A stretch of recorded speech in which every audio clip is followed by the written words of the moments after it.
అబ్బాయి సాయి శ్రీనివాస్ మీడియా ముందుకు వచ్చి చెప్పారు, మా నాన్న సినిమా ఇండస్ట్రీలో పైకి రావడానికి చాలా కష్టపడ్డారు. ఆయన ఫాదర్గా అన్న మొదట నాకు ఆర్టిస్ట్గా పరిచయం. ఆయన కష్టం నేను చూశాను. మా నాన్న మాకేం తక్కువ చేయలేదు, బాగా చూసుకున్నారు. మా అమ్మని ఎవరో బ్రెయిన్ వాష్ చేశారు అన్నది ఎక్స్ప్రెస్ చేశారు. ఇది ఎంతవరకు వాస్తవం? కరెక్ట్ అండి. అది నేను యూఎస్లో ఉన్నప్పుడు మాట్లాడారు, దీనికి వైరల్ చేసేసి దీన్ని నేను అది వచ్చే ఎయిర్పోర్ట్లోంచి బయటకు వస్తుంటే ఒక ఇంటర్నేషనల్ ఉగ్రవాదిని చూస్తే అబూ సలీం పేర్లు ఉన్నాయి కదా, రాగానే మొత్తం ఏమండి ఏంటంటే it is purely our family matter. ఇది సినిమా కాదు.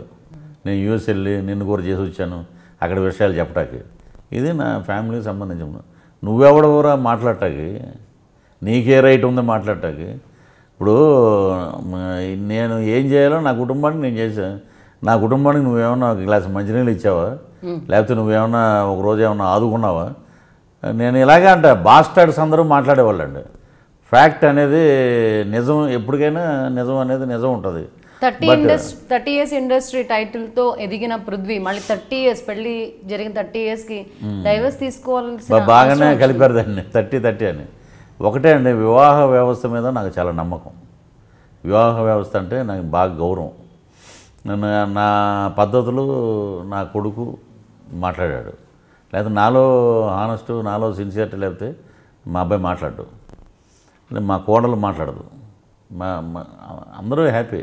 ఏదో ఒక ఇన్సిడెంట్ ఇలాంటి జరుగుతుంటే దాని గురించి ఎవడు 30 సంవత్సరాలు మీతో అన్యోన్యంగా ఉన్న ఒక వ్యక్తి ఎట్లాంటి ఇన్ఫ్లుయెన్సర్కి ఈ డెసిషన్ తీసుకుని 498A it's not a small case, ఆ డెసిషన్ తీసుకోవడానికి కారణం ఎవరు అనుకుంటున్నారు? పక్కన ఉన్న వ్యక్తులు ఉంటారండి. పక్కన 498 పెట్టేస్తే 498 అంత పృథ్వీరాజ్ ఏంటనేది ప్రజలందరికీ తెలుసు.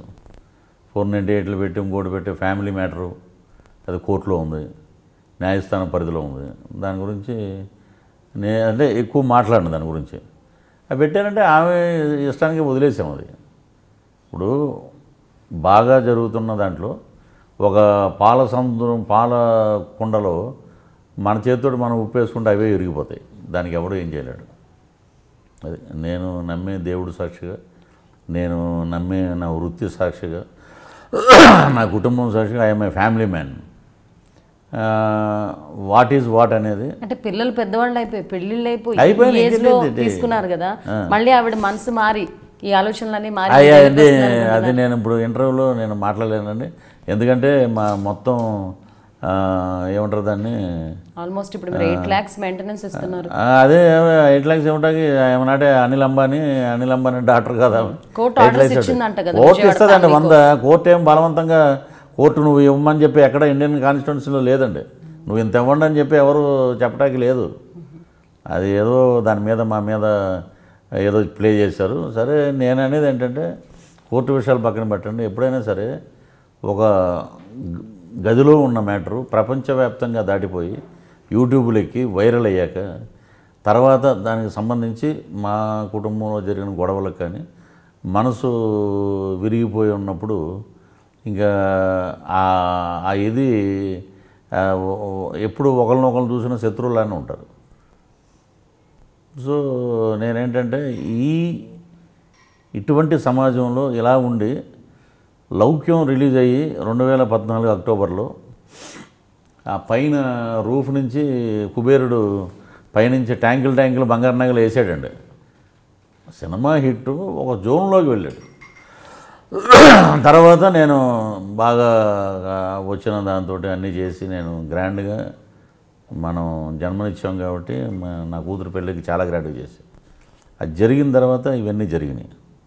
సో గాడ్ ఈజ్ దేర్, దేవుడు అనేవాడు ఉన్నాడు, చూస్తాడు. ఎవరికి అన్యాయం చేసే ప్రసక్తి అయితే మేము చెయ్యం. So we are happy with my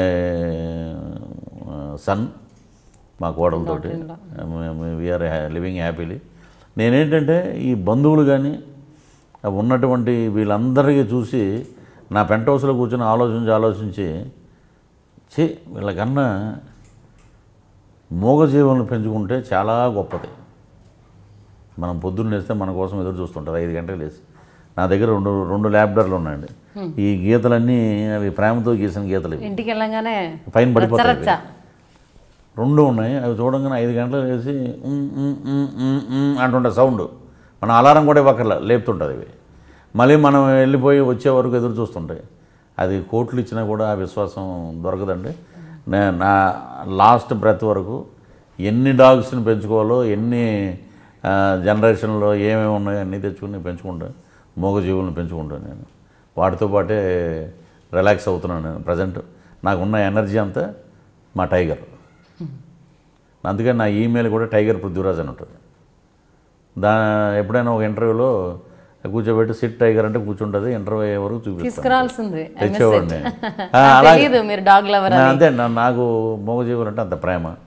దీనికి దత్తాత్రేయుడి గుడికి వెళ్ళినప్పుడు నాకు అనిపించింది, ఇన్ని డాగ్స్ ఉన్నాయి ఇక్కడ, మనం కూడా ఎందుకు తీసుకొచ్చిండు. మన ఇప్పుడు నైట్ షూటింగ్ 2 o'clock అయింది. తెలంగాణ మన కోసం ఎదురు చూస్తుంటాడు తోకపుంటూ. రాగానే ముందు పైన పడిపోయి ముద్దు పెట్టేయాలి. పెట్టేస్తే ఓకే వచ్చేసాడు బాస్ ఇంటికని, అది దాని ఆనందం అన్నమాట అది. సో నేను ఎప్పుడైనా అబ్రాడ్ వెళ్ళినప్పుడు ఇక్కడ ఎక్కడైనా డాక్టర్స్ డాగు అక్కడ పెట్టెళ్తే నేను మా ఫ్రెండ్స్ని కానీ నిమిషం వెళ్ళి చూస్తుంటాను, వీడియో తీసి పంపిస్తుండండి. అంటే ఆ ఫీల్ ఉంటుంది. మళ్ళీ ఇమ్మీడియట్గా మనం రాగానే ముందు కారు అక్కడికి వెళ్ళిపోయి తర్వాత ఎక్కించేసుకుని తీసుకుని వెళ్ళిపోవటమే. అది even I know that experience. ఊళ్ళకి వెళ్ళినప్పుడు పడే బాధ అంతా. అదే.